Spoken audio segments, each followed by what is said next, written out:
സിറാജുദ്ദീന് സമുദായത്തിനുള്ളിൽ നിന്ന് തന്നെ വിമർശനങ്ങൾ ഉയർന്നിരുന്നു. മതരീതികൾക്കെതിരെന്ന് പറഞ്ഞാണ് മുതിർന്ന പണ്ഡിതർ ചാനലിനെതിരെ രംഗത്ത് വന്നത്. എന്നിട്ടും ചാനലുമായി സിറാജുദ്ദീൻ മുന്നോട്ട് പോയി. യൂട്യൂബ് ചാനലിനെതിരെയും പോലീസ് അന്വേഷണം തുടങ്ങിയിട്ടുണ്ട്. പെരുമ്പാവൂരിലെ നാട്ടുകാർ കയ്യേറ്റം ചെയ്തതിനെ തുടർന്ന് പരിക്കുപറ്റിയ സിറാജുദ്ദീൻ ചികിത്സയിൽ തുടരുകയാണ്. പെരുമ്പാവൂരിലെ ആൾക്കാർ നല്ല രീതിയിൽ കൈവച്ചെന്നാണ് ഞാൻ അറിഞ്ഞത്. അതിന് മുമ്പായിട്ട് തന്നെ മലപ്പുറത്ത് വെച്ച് നല്ല ഇടി കിട്ടിയിട്ടുണ്ട്. ആലപ്പുഴയിൽ നിന്ന് വെട്ടിയും കിടക്കയും എടുത്ത് അങ്ങ് മലപ്പുറത്ത് ചേക്കേറി അവിടെ താമസിച്ച് സ്വന്തം ഭാര്യയെ ഗർഭിണിയാക്കി കൊലയ്ക്ക് കൊടുത്ത ആ ഒരു പരനാറിയെ പറ്റിയിട്ടുള്ള ഒരു വീഡിയോ വീണ്ടും ഞാൻ ഓൾറെഡി ആ പരനാറി സിറാജ് ഉസ്താദിനെ പറ്റിയിട്ടുള്ള ഒരു വീഡിയോ ഇന്നലെ ചെയ്തതായിരുന്നു. ആ വീഡിയോയിൽ ആ വ്യക്തിയെ പേഴ്സണലായിട്ട് അറിയാവുന്ന 1-2 ആളുകൾ സംസാരിക്കുന്ന വോയിസ് ക്ലിപ്പൊക്കെ ഞാൻ വെച്ചിട്ടുണ്ടായിരുന്നു. ഇന്നും ഈ ഒരു വിഷയവുമായി ബന്ധപ്പെട്ട് തന്നെ വാർത്താ ചാനലുകളിൽ ഒരുപാട് വാർത്തകൾ വരുന്നത് ഞാൻ കണ്ടു. അപ്പൊ എന്താണെങ്കിലും കുറച്ചും കൂടെയും കാര്യങ്ങൾ എനിക്കറിയാവുന്നത് ഈ ഒരു വിഷയവുമായി ബന്ധപ്പെട്ടത് നിങ്ങളെ ഒന്ന് അറിയിക്കണമെന്ന് എനിക്ക് തോന്നി. അതിന് മുമ്പായിട്ട് ഇന്ന് വാർത്താ ചാനലിൽ വന്നിരിക്കുന്ന ഒരു വാർത്ത അത് കാണിച്ചുകൊണ്ട് തന്നെ നമുക്ക് ഈ ഒരു വീഡിയോ അങ്ങോട്ട് തുടങ്ങാം. ഇതാണ് സംഗതി, ഒന്ന് നോക്കിക്കേ. മലപ്പുറം ഈസ്റ്റ് കോഡൂരിൽ പ്രസവത്തെ തുടർന്ന് യുവതി അസ്മ മരിച്ച വീടിൻ്റെ തൊട്ട് അയൽക്കാരെ അവര് വീടിനോട് ചേർന്നാണ്, ഒരു 10 മീറ്റർ പോലും ദൂരമില്ല. അവർക്ക് ഇതിനെക്കുറിച്ച് കൂടുതൽ പറയാൻ കഴിയും. എങ്ങനെയാണ് ഈ കുടുംബത്തിന്റെ പശ്ചാത്തലം? പറഞ്ഞാല് അവരോട് ഞങ്ങളെ വലിയ ടച്ചൊന്നും ഇല്ല, അവരുമായിട്ട് വലിയ ടച്ചൊന്നും ഇല്ല എന്ന് ആ ലേഡി തുടക്കത്തിൽ തന്നെ പറയുന്നുണ്ട്. പിന്നെ എന്തിനാണ് ചേട്ടാ മൈക്കും കൊണ്ട് ഒരു ടച്ചും ഇല്ലാത്ത ഈ ഒരു മരണവുമായി ബന്ധപ്പെട്ടിട്ടുള്ള സിറാജുനെ ഒന്നും ഒരു പിടുത്തവും ഇല്ലാത്ത അയൽക്കാരുടെ അടുക്കെ ചെന്നിട്ട് ഇവരെ പറ്റി ചോദിച്ചു കഴിഞ്ഞാൽ വല്ലതും അറിയാൻ പറ്റുമോ? അല്ല എനിക്ക് അറിയാൻ പാടില്ലാണ്ട് ചോദിക്കുക. എന്തിനാണ് നേരെ ഒരു ബന്ധം ഒന്നും അറിയത്തില്ലെന്ന് അവർ തുടക്കത്തിൽ തന്നെ പറയുന്നു. പിന്നെ അവരുടെ ഫ്രണ്ടിലോട്ടാണ് ചെല്ലുന്നത്. കഷ്ടം. ബാക്കി വരുമ്പോൾ പോകുമ്പോൾ കുട്ടികളൊക്കെ നമ്മളോട് നല്ലോണം സംസാരിക്കും. ഇങ്ങനെ ആൻറ്റി ചായ കുടിച്ചോ, അങ്ങനെ ഞങ്ങൾ പോകുന്നുണ്ട്, ബൈ ബൈ ടാറ്റ പറഞ്ഞിട്ട് ഇങ്ങനെ പോവും. പിന്നെ ഹസ്ബൻഡ് ഇങ്ങനെ പോകുമ്പോൾ വരുമ്പോൾ കാണാറുണ്ട്, കുറച്ചൊക്കെ നമ്മളെ അങ്ങനെ കാണുമ്പോൾ ചിരിച്ചിങ്ങനെ പോകും. പക്ഷെ സംസാരിക്കാനും ഒന്നും ഞങ്ങളെ നിൽക്കുന്നില്ല അവരോട്. അങ്ങനെ അല്ല, അങ്ങനെ സംസാരിക്കാത്തത് വലിയ തെറ്റായിട്ടാണോ നിങ്ങൾ പറയുന്നത്? അല്ലെങ്കിൽ ഇവിടുത്തെ മാധ്യമങ്ങൾ പറയുന്നത്? ഈ വീഡിയോ കാണുന്നത് നിങ്ങൾ പറ. അങ്ങനെ ഒരു പരിധിയിൽ കൂടുതൽ നമ്മൾ സംസാരിക്കാതിരിക്കുന്നത് വലിയ തെറ്റാണോ? നമ്മൾ നമ്മുടെ കാര്യം നോക്കി പോകുന്നു. അത് അത്ര വലിയൊരു പ്രശ്നമായിട്ടൊന്നും എനിക്ക് തോന്നുന്നില്ല. ഈ ചില ഗ്രാമങ്ങൾ, ഇപ്പോൾ മലപ്പുറത്തൊക്കെ ചിലപ്പോൾ ഇവർ താമസിക്കുന്നത് കുറച്ച് ഉള്ളേരിയയിലേക്കായിരിക്കും. അവിടെയൊക്കെ ചിലപ്പോൾ ആളുകൾക്ക് അത് വലിയൊരു പ്രശ്നമായിട്ട് തോന്നിയേക്കാം. പക്ഷേ അത്യാവശ്യം ഒരു ടൗൺ, ഒരു സിറ്റിയിലൊക്കെ താമസിക്കുന്ന ആളുകൾ അവരവരുടെ കാര്യം നോക്കി തന്നെയാണ് പോകുന്നത്. അല്ലാതെ വരുന്നവരോടും പോകുന്നവരോടും റോട്ടിൽ കാണുന്ന എല്ലാവരോടും ഒന്നും സംസാരിക്കാറില്ല. എന്ന് വെച്ചിട്ട് അത് ചെയ്യാത്ത ഒരാൾ ക്രിമിനലായി മാറണമെന്ന് നിങ്ങൾ ആരും പറയണ്ട. അങ്ങനെയൊന്നും അല്ല. എന്നെ സംബന്ധിച്ച് എൻ്റെ ഒരു കാഴ്ചപ്പാടിൽ അങ്ങനെയല്ല. ഒരുത്തനൊരു ക്രിമിനലായി മാറുന്നത് അവൻ്റെ ഇന്നർ അകത്ത് തന്നെ ഈ ഒരു സാധനം കിടക്കുന്നതുകൊണ്ടാണ്. ഈ ഒരു വിഷയത്തിൽ ഇപ്പോൾ സിറാജിൻ്റെ ഈ ഒരു വിഷയത്തിലേക്ക്, അല്ലെങ്കിൽ ഈ അസ്മ എന്ന് പറയുന്ന ലേഡിയുടെ ഈ ഒരു മരണവുമായി ബന്ധപ്പെട്ട് നമ്മൾ നോക്കുകയാണെങ്കിൽ ഒരു പരിധിയിൽ കൂടുതലുള്ള മറ്റേ അള്ളാഹു വിളി സത്യമാണത്. അതിൻ്റെ അപ്പുറത്തേക്ക് നിങ്ങൾ ആരും ഒന്നും പറഞ്ഞു വരണ്ട. ഒരു പരിധിയിൽ കൂടുതലുള്ള വിശ്വാസം, അങ്ങനെ വേണം പറയാൻ. വിശ്വാസമൊക്കെ നല്ലതാണ്. എല്ലാ മതസ്ഥർക്കും അവരുടെ ദൈവങ്ങൾ വേണം, വിശ്വസിക്കണം. പക്ഷേ ഇത് കുറച്ച് ഓവറാണ്.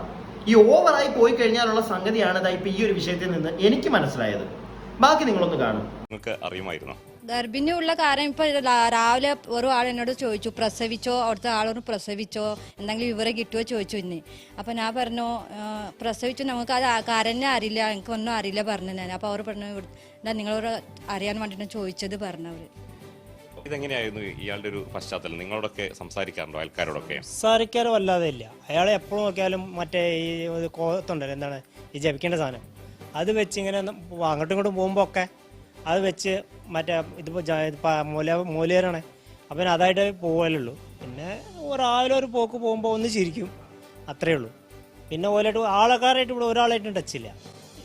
ഇത്ര ഏരിയയിലെ ആൾക്കാരുണ്ടല്ലോ, ഒരാളായിട്ടും എവിടെയും ടച്ചില്ല. ഒരു മൂലേറാണ്. ആ ഒരു ലുക്ക് ഉണ്ടാവും എപ്പോഴും. വെള്ളി ഇട്ടിട്ട് നല്ല അടിപൊളി ഡീസൻ്റ് ആളായാലും ഇങ്ങനെ വരും. അത്ര നല്ലാതെ ഇങ്ങനെ കാണുമ്പോൾ ഒരു ചിരിക്കും, അത്രയേ ഉള്ളൂ. അല്ല, ഞാനൊരു കാര്യം പറയട്ടെ. ഇപ്പം ഈ ചേട്ടൻ പറയുന്നത് കേട്ടപ്പോഴാണ് ഈ ഒരു മൗലിയാർ, ഇങ്ങനെ ഒരു ഉസ്താദൊക്കെ ആകുമ്പോഴത്തേക്ക് അത്യാവശ്യം ഒരു ആളുകളുമൊക്കെ ആയിട്ട് കുറച്ചുകൂടെ കണക്റ്റഡ് ആയിരിക്കും, എല്ലാ കാര്യങ്ങളിലും ഇടപെട്ട്. അങ്ങനെ ആയിരിക്കണമല്ലോ. അറ്റ്ലീസ്റ്റ് ഇവരുടെ ഒരു കമ്മ്യൂണിറ്റിയിലുള്ള ആളുകളുമായിട്ട്, അവിടെയുള്ള അടുത്തുള്ള പള്ളിയിലുള്ള ആളുകളുമായിട്ടോ അങ്ങനെയൊക്കെ ഒരു ടച്ച് വേണ്ടതല്ലേ? എനിക്ക് അറിയാൻ പാടില്ല എന്ന് ഞാൻ ചോദിക്കുക. അങ്ങനെയുള്ള ടച്ചൊക്കെ ആവശ്യം ആണ്, പ്രത്യേകിച്ച് ഇങ്ങനത്തെ ഒരു വ്യക്തിയാകുമ്പോഴത്തേക്ക്. അത് ഓക്കെ. അതല്ലാതെ വീടിന്റെ തൊട്ടപ്പുറത്തുള്ള ഒരു റോട്ടിൽ കൂടെ പോകുമ്പോൾ കാണുന്ന എല്ലാവരോടും മറ്റേ തോളെ കൈയിട്ടും അങ്ങനെയൊക്കെ, അല്ലെങ്കിൽ ഈ വ്യക്തി ഇപ്പൊ പറയുന്ന വ്യക്തി പറയുന്നത് നിങ്ങൾ ശ്രദ്ധിച്ചോ, കയ്യിൽ മറ്റേ എന്തോ ഒരു സാധനം ഇങ്ങനെ ഇട്ട് എടോ അതൊക്കെ അവരുടെ മതമായിട്ട് ബന്ധപ്പെട്ട് പുള്ളിയുടെ ഇഷ്ടം, പുള്ളി അതൊക്കെ ചെയ്തോട്ടെ, അതിനകത്തൊന്നും കുറ്റം പറയാനൊന്നും എന്നെ കിട്ടത്തില്ല. പുള്ളി ജപിച്ചുകൊണ്ട് നടക്കുന്നതോ പുള്ളി നിങ്ങളെ കാണുമ്പോൾ ചിരിച്ചിട്ട് അങ്ങ് പോകും, കൂടുതൽ മറ്റേ തോള കയ്യിലിട്ട് സംസാരിക്കാനൊന്നും വരുന്നില്ല. അതിലൊന്നും എനിക്കൊരു തെറ്റ് കാണാനില്ല. അതൊക്കെ ഓരോരുത്തർ ആളുകളുടെ ഇഷ്ടമാണ് അതൊക്കെ. പക്ഷേ അപ്പോഴും എനിക്ക് പറയാനുള്ളത്, ഈ ഒരു ഉസ്താദ് ആ ഒരു പരിപാടിയൊക്കെ ആയിട്ട് നിൽക്കുന്ന ഒരാളാകുമ്പോഴത്തേക്ക് അവിടെ അടുത്തുള്ള പള്ളിയും ഇവരുടെ ഒരാളുകളുമായിട്ടെങ്കിലും ഒരു ടച്ച് വേണ്ടതാണ്. അതൊന്നുമില്ല എന്നറിയുമ്പോഴാണ് നമുക്കൊരു സംശയം വരുന്നത്. അതല്ലാതെ ഈ വ്യക്തി പറയുന്നത് പോലെ അപ്പുറത്തെ വീട്ടുകാരോട് അതിനോടൊന്നും യോജിക്കാൻ ഞാനില്ലടേ. ബാക്കി നമുക്ക് കാണാം. സ്ത്രീ അവിടെ പ്രസവം എടുക്കാൻ വന്നിരുന്നു. സ്ത്രീ വന്നിരുന്നോ അറിയില്ല. ഞാൻ രാവിലെ ജോലിക്ക് പോകുമ്പോൾ ഒരു സ്ത്രീ ഒരു ഓട്ടോറിക്ഷയിൽ കയറി പോകണം കണ്ടു. പക്ഷെ ഓട്ടോറിക്ഷ ഞങ്ങളുടെ ചുറ്റുവട്ടത്തുള്ളത് അല്ലാത്ത കൊണ്ട് ഞാൻ ഒന്നിങ്ങനെ നോക്കിയപ്പോൾ ഒരു സ്ത്രീ അതിലുണ്ടായിരുന്നു. രാവിലെ ഒരു 6 മണി 6:15 അല്ലാതെ അവിടെ ഒരു സ്ത്രീ വന്നതും പോയതും ഞങ്ങൾ അറിയും. പോയത് മാത്രം ഈ ജസ്റ്റ് ഇങ്ങനെ ഓട്ടോറിക്ഷയിൽ ഇരുന്ന് പോകണോണ്ട് ഞാൻ സാധനം ബാക്കിലല്ലേ വെക്കുക. അപ്പോൾ അവിടെ നിന്ന് ഇങ്ങനെ എടുത്ത് വണ്ടിമേ വെക്കുമ്പോൾ ഒരു ഓട്ടോറിക്ഷ വന്നു. ഓട്ടോറിക്ഷയിൽ അപ്പം തന്നെ ആ സ്ത്രീ കയറി അപ്പം തന്നെ പോവുകയും ചെയ്തു പോയി. ഞാൻ ഇങ്ങനെ നോക്കിയപ്പോഴത്തേക്കും ഒരു പോയി. പോലീസുകാർക്ക് പറ്റുമെങ്കിൽ ഈ വ്യക്തി ഇപ്പോൾ ഈ ഒരു അയൽക്കാരൻ പറഞ്ഞ കാര്യം ഒന്ന് അന്വേഷിക്കാൻ പറ്റിയാൽ വലിയൊരു കാര്യമായിരിക്കും. കാരണം ഇദ്ദേഹം ഈ അയൽക്കാരൻ പറയുന്നത് അടുത്ത ദിവസം രാവിലെ, ഒരു ദിവസം വൈകുന്നേരം 6 മണിയായപ്പോഴത്തേക്ക് പ്രസവം കഴിയുന്നു. അന്ന് രാത്രി 9 മണിയോടുകൂടി ആ ലേഡി മരിക്കുന്നു. അടുത്ത ദിവസം രാവിലെ 6 മണിക്കെങ്ങാണ്ട് ഇയാൾ പുറത്തിറങ്ങിയപ്പോഴത്തേക്ക് പ്രസവം എടുത്തതാണോ ആരാണോ എന്താണെന്നൊന്നും അറിയില്ല, ഒരു സ്ത്രീ അവിടുന്ന് ഓട്ടോയിൽ കയറി പോകുന്നത് കണ്ടു എന്ന് ഇദ്ദേഹം പറയുന്നുണ്ട്. അതാരാണ് എന്നുള്ള കാര്യം പോലീസുകാരൊന്ന് തിരക്കണം. ഇനി ഇദ്ദേഹം വെറുതെ കള്ളം പറഞ്ഞതാണോ അതോ ഇനി വേറെന്തെങ്കിലും ഒരു ഏർപ്പാട് ഇതിന്റെ പുറകിലുണ്ടോ നമുക്ക് അറിയില്ല. അതൊക്കെ ഒന്ന് അന്വേഷിച്ചാൽ കൊള്ളായിരുന്നു. പിന്നെ ഈ ചേട്ടൻ പറയുന്നത് വെച്ചിട്ട് രാവിലെ 6 മണിക്ക് ഈ ചേട്ടൻ അപ്പുറത്തെ വീട്ടിലെ കുളിമുറിയിലോട്ട് നോക്കിയിരിക്കുമായിരുന്നു. അല്ല എനിക്ക് അറിയാൻ പാടില്ലാണ്ട് ചോദിക്കുക. ഈ ഒരു ചില ആൾക്കാരുടെ ഒരു ആറ്റിറ്റ്യൂഡ് ഉണ്ടല്ലോ, ലൈക്ക് അപ്പുറത്തെ വീട്ടിൽ ആരാണ് വന്നു പോയത്, ഇപ്പുറത്തെ വീട്ടിൽ ആരാണ് വന്നു പോയത്, ഇതിനോടൊന്നും ഞാൻ അധികം യോജിക്കുന്നില്ല. കാരണം സീരിയസ്ലി ഞാൻ പറയാണ്, ചില ആളുകൾ ചിലപ്പോൾ ഇഷ്ടപ്പെടാതെ വരാം. എങ്കിലും നമ്മൾ ആദ്യമേ നമ്മുടെ വീട്ടിലെ കാര്യമല്ലേ നോക്കണ്ടേ, അല്ലാതെ അപ്പുറത്തെ വീട്ടിൽ രാവിലെ 6 മണിക്ക് ഏത് ചേച്ചിയാണ് വന്നു പോയത്, ആ ഒരു ചിന്താഗതിയിലുള്ളൊരു നോട്ടം ഉണ്ടല്ലോ, അതിനോട് എനിക്ക് അത്ര യോജിപ്പില്ല. പിന്നെ ഇദ്ദേഹം ഈ പറഞ്ഞതിനകത്ത് എന്തെങ്കിലും കാര്യമുണ്ടെങ്കിൽ, ഇദ്ദേഹത്തിന്റെ ആ നോട്ടം കൊണ്ട് ഈ ഒരു കേസിന് എന്തെങ്കിലും ഗുണമുണ്ടെങ്കിൽ സമ്മതിക്കാം, അത് നല്ലൊരു കാര്യം തന്നെയാണ്. അല്ലാതെ ഈ നോട്ടത്തിനോടൊന്നും എനിക്ക് വലിയ യോജിപ്പില്ല. ബാക്കി ഇവിടെ നമുക്കൊന്ന് കാണാം. അയൽക്കാർക്ക് പോലും കൃത്യമായ ഒരു ധാരണയും ഈ സംഭവവുമായി ബന്ധപ്പെട്ടില്ല. ഭർത്താവ് സിറാജുദ്ദീനെതിരെ പുറത്തുവരുന്നത് ഗുരുതര ആരോപണങ്ങൾ. ഭാര്യ അസ്മയെ വീട്ടിൽ നിന്ന് പുറത്തിറങ്ങാൻ പോലും സിറാജുദ്ദീൻ അനുവദിച്ചിരുന്നില്ല. മുൻപ് നടന്ന പ്രസവങ്ങളിലും അസ്മ വൈദ്യസഹായം ആവശ്യപ്പെട്ടിട്ടും മതചിന്തകളിൽ സ്വാധീനിക്കപ്പെട്ട് സിറാജുദ്ദീൻ നിഷേധിച്ചു. മടവൂർ ഖാഫിലെ എന്ന സിറാജുദ്ദീന്റെ യൂട്യൂബ് ചാനലിനെതിരെയും പോലീസ് അന്വേഷണം തുടങ്ങി. അസ്മയുടെ പോസ്റ്റ്മോർട്ടം പൂർത്തിയായി.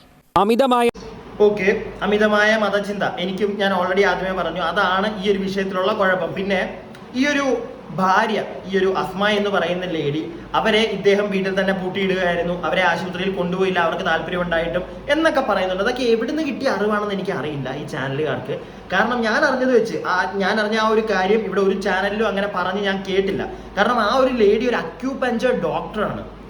അതുകൊണ്ട് തന്നെ അവർ തന്നെ ഓൾറെഡി പ്ലാൻ ചെയ്തിട്ടുണ്ടായിരുന്നു അവർ ആശുപത്രി പോകത്തില്ല എന്നുള്ളത്. ഞാൻ അങ്ങനെയാണ് അറിഞ്ഞത് കേട്ടോ. അവർ അക്യൂപഞ്ചർ ഡോക്ടർ ആയിരുന്നു. അതോടൊപ്പം തന്നെ അവർക്കും ഈ ഒരു വ്യക്തിക്ക് പറ്റിയ ഒരു വൈഫ് തന്നെ ആയിരുന്നു എന്നാണ് എന്നോട് എൻ്റെ ഒരു സുഹൃത്ത് പറഞ്ഞത്. ഈ വ്യക്തി വളരെ അടുത്തറിയാവുന്ന ഒരു വ്യക്തി എന്നോട് പറഞ്ഞതാണ്. ഇയാളുടെ കൂടെ ഒരു ചാനൽ ഒരു കാര്യത്തിന് വേണ്ടി വർക്ക് ചെയ്യുന്ന ഒരാൾ, ഈ ഒരു ഈ ഒരു ലേഡിക്കും ഇതേപോലെ അക്യൂപഞ്ചർ ഡോക്ടറാണ്. അവരും ഇദ്ദേഹത്തിനെ പോലെ തന്നെയാണ്, ചക്കിക്കൊത്തരൻ ചങ്കരൻ എന്നൊക്കെ പറയുന്ന പോലെയാണ് ഇവർ രണ്ടുപേരും. കാരണം അയാൾ എന്ത് പറഞ്ഞാലും അവർക്കത് ഓക്കെയാണ്, അവർ പറയുന്നത് അയാൾക്ക് ഓക്കെയാണ്. ഈ ഒരു രീതിയിലാണ് ഞാൻ കേട്ടത്. അതുകൊണ്ട് തന്നെ പോലീസുകാർ ഒന്നുകൂടെ നല്ല രീതിയിൽ അന്വേഷിക്കണം. അതായത് അവർ അക്യൂപഞ്ചർ ഡോക്ടറാണോ? അങ്ങനെയാണെങ്കിൽ അവരും അറിഞ്ഞുകൊണ്ട് തന്നെയാണ്, അവർ മനഃപൂർവ്വം ഇത് അറിയുന്നുണ്ടായിരുന്നു അവർക്ക്. അതായത് ഈ 4 വീട്ടിൽ തന്നെ മതി, 5ാമത്തെ വീട്ടിൽ തന്നെ മതി എന്ന് അവർ ഉറപ്പിച്ചിട്ടാണ്. അല്ല ഇയാൾ മാത്രം അടിച്ചേൽപ്പിച്ച ഒരു സീനാണെന്ന് എനിക്ക് തോന്നുന്നില്ല. കാരണം അങ്ങനെയാക്കി മാറ്റിക്കഴിഞ്ഞാലുള്ള പ്രശ്നം എന്താണെന്ന് വെച്ച് കഴിഞ്ഞാൽ, ആ സ്ത്രീ ഒരു പാവം, ഇയാൾ മനഃപൂർവ്വം അവരെ ഇങ്ങനെ ആക്കി എന്നുള്ളൊരു കാര്യം പറയുമ്പോഴത്തേക്ക് സത്യം പറഞ്ഞാൽ പ്രശ്നം ഉണ്ടാവുന്നത് ഇതുപോലുള്ള ചിന്താഗതിയിൽ ജീവിക്കുന്ന ഒരുപാട് സ്ത്രീകൾ കാണും. മനസ്സിലായില്ലേ? അവരെയും കൂടെ അത് ബാധിക്കും. ഇങ്ങനെയുള്ള സ്ത്രീകൾ, ഇപ്പൊ ഈ ലേഡിയുടെ ചിന്താഗതി പോലെ തന്നെ ഉള്ള ചിന്താഗതിയും കൊണ്ട് ജീവിക്കുന്നവർക്ക് ഒന്ന് മാറി ചിന്തിക്കണമെങ്കിൽ, ഇതൊരു തെറ്റായിട്ടുള്ള ചിന്താഗതി ആയിരുന്നു എന്ന് അവരെ മനസ്സിലാക്കണമെങ്കിൽ, ഈ സ്ത്രീയും ഈ ലേഡിയും ഇങ്ങനൊരു ചിന്താഗതിയിലായിരുന്നു, അവരും വീട്ടിൽ തന്നെ മതി എന്ന് വിചാരിച്ചിരിക്കുന്ന ഒരാളായിരുന്നു എന്ന് അതാണ് സത്യമെങ്കിൽ അത് തെളിയണം. അതാണ് എൻ്റെ ഒരു ആഗ്രഹം. മനസ്സിലായില്ല? അല്ലാതെ അയാൾ കാണിച്ചതിനെ ഒരു രീതിയിലും ന്യായീകരിക്കാൻ ഞാൻ പറ്റത്തില്ല. അത് ആദ്യമേ തന്നെ ഞാൻ പറഞ്ഞു, ഞാൻ ഇപ്പോഴും പറയുന്നു അത്. പക്ഷേ ഇവരുടെ ഭാഗത്തും ഇങ്ങനൊരു അക്യുപഞ്ചർ ഡോക്ടർ എല്ലാം നല്ലതാണോ? ഞാൻ പറഞ്ഞില്ലേ, വിശ്വാസം നല്ലതാണ്, എല്ലാം നല്ലതാണ്, പക്ഷേ ശരീരം വെച്ച് കളിക്കരുത്. ഇതിപ്പോൾ ഈ സ്ത്രീ അവരുടെ ഒരു വിശ്വാസത്തിന്റെ പുറത്ത് അവർ അഞ്ചാമത്തതും വീട്ടിൽ തന്നെ മതി എന്ന് പറഞ്ഞ് നിന്നപ്പോഴത്തേക്ക് സത്യം പറഞ്ഞാൽ ഇപ്പം അവരുടെ ജീവൻ പോയി. നേരെ മറിച്ച് ഇനിയിപ്പം ഇങ്ങനെ നിന്നിട്ട് ചിലപ്പോൾ അവർ രക്ഷപ്പെട്ടിരുന്നായിരിക്കാം, ആ കുട്ടി ചിലപ്പോൾ ഇവർക്ക് നഷ്ടപ്പെട്ടേക്കാം. മനസ്സിലായില്ലേ? അങ്ങനെയുള്ള അവസ്ഥ വരെ വന്നു പോകും. അതുകൊണ്ട് തന്നെ ഈ ആരോഗ്യപരമായി പ്രത്യേകിച്ച് പ്രസവം ഇങ്ങനെയുള്ള കാര്യങ്ങൾ വരുമ്പോൾ നിങ്ങൾ ആശുപത്രിയിൽ പോവുക. അതിനകത്തൊന്നും പ്രത്യേകിച്ച് ഒരു തെറ്റുണ്ടെന്ന് എനിക്ക് തോന്നുന്നില്ല. ശരീരം വെച്ച് കളിക്കല്ലേ.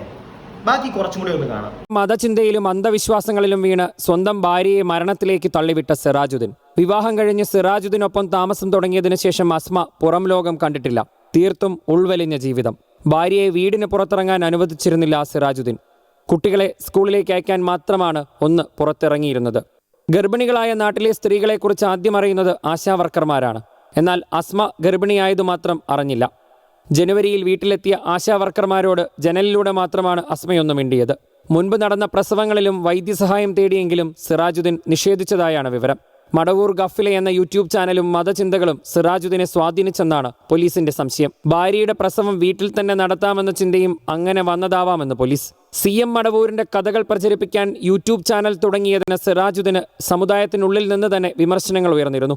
മതരീതികൾക്കെതിരെന്ന് പറഞ്ഞാണ് മുതിർന്ന പണ്ഡിതർ ചാനലിനെതിരെ രംഗത്ത് വന്നത്. എന്നിട്ടും ചാനലുമായി സിറാജുദ്ദീൻ മുന്നോട്ട് പോയി. യൂട്യൂബ് ചാനലിനെതിരെയും പോലീസ് അന്വേഷണം തുടങ്ങിയിട്ടുണ്ട്. പെരുമ്പാവൂരിലെ നാട്ടുകാർ കയ്യേറ്റം ചെയ്തതിനെ തുടർന്ന് പരിക്കുപറ്റിയ സിറാജുദ്ദീൻ ചികിത്സയിൽ തുടരുകയാണ്. ഇടിച്ച് ചോര തുപ്പിയപ്പോഴത്തേക്ക് അയാൾക്ക് ആശുപത്രിയിൽ പോവാം അല്ലേ സിറാജിക്ക? താങ്കൾക്ക് ആശുപത്രിയിൽ പോവാം. താങ്കളുടെ ഭാര്യയായിരുന്നു താങ്കൾക്ക് ആശുപത്രി കൊണ്ടുപോകാനായിട്ട് ഭയങ്കര ബുദ്ധിമുട്ടല് അല്ലേ? സത്യം പറഞ്ഞു കഴിഞ്ഞാൽ ഇവനൊന്നും ആശുപത്രി കൊണ്ടുവരുത്. ഞാൻ അങ്ങനെ പറയുന്നത്. എന്തിനാ അവനെ ആശുപത്രി കൊണ്ടുപോകുന്നത്? അവന്റെ അള്ളാഹു മാറ്റി കൊടുക്കുമല്ലോ അവന്റെ ദേഹത്തെ പരിക്കൊക്കെ. അങ്ങനെ വേണം, അവനോട് അങ്ങനെ പറഞ്ഞു കൊടുക്ക്. എന്തിനാ അവനെ എടുത്ത് ആശുപത്രി കൊണ്ടുപോകുന്നത്? എന്റെ ചോദ്യം ഇത്രേ ഉള്ളൂ, എന്തിനാ അവനെ ആശുപത്രി കൊണ്ടുപോകണം? ഇവൻ തന്നെയല്ലേ എല്ലാം. പിന്നെ പെരുമ്പാവൂരിലെ ആൾക്കാർ മാത്രമൊന്നുമല്ല, പെരുമ്പാവൂരിലെ ആൾക്കാർ നല്ല രീതിയിൽ കൈവച്ചെന്നാണ് ഞാൻ അറിഞ്ഞത്. അതിന് മുമ്പായിട്ട് തന്നെ മലപ്പുറത്ത് വെച്ച് നല്ല ഇടി കിട്ടിയിട്ടുണ്ട്. ഇതൊന്നും പുറത്ത് അധികം അറിയുന്നില്ലെന്നേ ഉള്ളൂ. കാരണം കിട്ടും, അല്ലെങ്കിൽ കിട്ടണം. ആൾക്കാർ ഇതിനകത്ത് കൈവച്ചതിനകത്ത് എനിക്കിതിനകത്ത് വലിയ തെറ്റും നിയമപരമായി നോക്കുകയാണെങ്കിൽ തെറ്റായിരിക്കാം. പക്ഷെ ഒരു സ്ത്രീയുടെ ജീവനാണ് അവിടെ പോയത്. അതുകൊണ്ട് തന്നെ ഞാൻ അതിനകത്ത് തെറ്റൊന്നും പറയാൻ നിൽക്കുന്നില്ല, താല്പര്യമില്ല. നല്ല ഇടിയിട്ടിട്ടുണ്ട്. നിങ്ങൾക്ക് അറിയാത്തവർക്ക് വേണ്ടി ഞാനങ്ങ് പറഞ്ഞുതരാം. പിന്നെ മടവൂർ കാഫില എന്നാണ് യൂട്യൂബ് ചാനലിന്റെ പേര്. നിങ്ങൾക്ക് വേണമെങ്കിൽ പോയി നോക്കൂ, എന്താണെന്ന് വെച്ച് കഴിഞ്ഞാൽ ചെയ്യാം. നല്ല ഇടിയിട്ടിട്ടുണ്ടാണ് എന്നാണ് ഞാൻ പേഴ്സണലി അറിഞ്ഞത്. അതും മലപ്പുറത്ത് നല്ല അജാഹു ബാഹു ആയിട്ടുള്ളൊരു ചേട്ടൻ കയറി വന്ന് നല്ല താങ്ങി എന്നൊക്കെയാണ് അറിയാൻ സാധിച്ചത്. കുറച്ച് നേരം ഞാൻ ചിരിച്ചുകൊണ്ടിരുന്നത്, അല്ലാതെ എനിക്ക് വേറെ ഒന്നും ഒരു ഫീലിങ്ങും തോന്നിയില്ല, സങ്കടം തോന്നിയില്ല. കാരണം സങ്കടം തോന്നേണ്ട കാര്യമില്ല. പിന്നെ ദൈവത്തെ ഓർത്ത് ആശുപത്രിയിൽ പോവാം. ഞാൻ വീണ്ടും അത്രേ പറയുന്നുള്ളൂ. ഈ വേറൊരു കാര്യം കൂടെ ഞാൻ പറയട്ടെ. ഈ മതപണ്ഡിതന്മാര് ഇയാളുടെ ഈ ഒരു കമ്മ്യൂണിറ്റിയിൽ തന്നെ ആളുകൾ ഇയാൾക്കെതിരെ ഉണ്ട് എന്നുള്ളൊരു കാര്യം കൂടെ ഇപ്പൊ അറിയാൻ പറ്റി കേട്ടോ. ഞാൻ വിചാരിച്ചു അങ്ങനെ ആയിരിക്കില്ല എന്നാണ് വിചാരിച്ചത്. പക്ഷെ ന്യൂസിൽ നിന്ന് കേൾക്കുന്നതാണ്. സത്യമാണോ, എത്രത്തോളം സത്യമാണെന്ന് എനിക്കറിയില്ല. ഇയാൾക്കെതിരെ തന്നെ ഇവരുടെ ആ ഒരു കമ്മ്യൂണിറ്റി തന്നെ ആൾക്കാർ ഈ പുള്ളി പറയുന്ന പല കാര്യങ്ങളോടും യോജിക്കുന്നില്ല. അല്ലെങ്കിൽ ഞാൻ ഇന്നലെ ഒരു വോയിസ് ക്ലിപ്പ് ഞങ്ങൾ നിങ്ങളെ കേൾപ്പിച്ചിട്ടുണ്ടായിരുന്നു, കാണാത്തവർക്ക് പോയി നോക്കാം. അതിനകത്ത് തന്നെ വേറൊരു ഉസ്താദ് തന്നെ പറയുന്നുണ്ട്, ഞങ്ങളോട് അള്ളാഹ് പറഞ്ഞിട്ടില്ല ആശുപത്രി പോരുതെന്നൊന്നും പറഞ്ഞിട്ടില്ല, എന്തെങ്കിലും വന്നു കഴിഞ്ഞാൽ ആശുപത്രി പോകണം എന്ന് തന്നെയാണ് അള്ളാഹു പറഞ്ഞിരിക്കുന്നത് എന്നൊക്കെയാണ് പറയുന്നത്. പക്ഷെ ഇയാൾ എന്താണ് ഇങ്ങനത്തെ ഒരു മറ്റടുത്ത സ്വഭാവം കൊണ്ട് ജീവിച്ചതെന്ന് നമുക്കറിയില്ല. എന്താണെങ്കിലും ഇനിയെങ്കിലും ആരും ഇങ്ങനത്തെ പരിപാടി ചെയ്യില്ല, പ്രത്യേകിച്ച് മലപ്പുറത്തുള്ളവരെ. ഏതൊക്കെയോ വാർത്തയിലൊക്കെ പറയുന്നത് കേട്ടു, അല്ലെങ്കിൽ കുറേ ആളുകൾ പറയുന്നത് ഞാൻ കേട്ടു, മലപ്പുറത്തേക്ക് ഇപ്പോഴും ഇങ്ങനെ ഈ ഒരു ചിന്താഗതിയായിട്ട് ജീവിക്കുന്ന ഒരുപാട് പേരുണ്ടെന്ന്. പ്ലീസ് ഒന്ന് മാറ്റി ചിന്തിക്കുക. നിങ്ങളുടെ വീട്ടിലെ ജീവനുകൾ ഇല്ലാതെ ആക്കാതിരിക്കുക. ഞാൻ എൻ്റെ അഭിപ്രായം പറഞ്ഞു. മനസ്സിലാക്കേണ്ടവർക്ക് നല്ല രീതിയിൽ മനസ്സിലാക്കിയെടുക്കാം. ഓക്കെ, നിങ്ങളുടെ അഭിപ്രായങ്ങൾ താഴെ കമന്റ് ബോക്സിൽ പറയാതെ പോകരുത്. പിന്നെ വീഡിയോ ഇഷ്ടപ്പെട്ടാൽ ലൈക്ക് ചെയ്യുക, സബ്സ്ക്രൈബ് ചെയ്യാതെ കാണുന്നവർ സബ്സ്ക്രൈബ് ചെയ്യുക. അടുത്ത വീഡിയോയ്ക്കായി stay tuned and stay weird.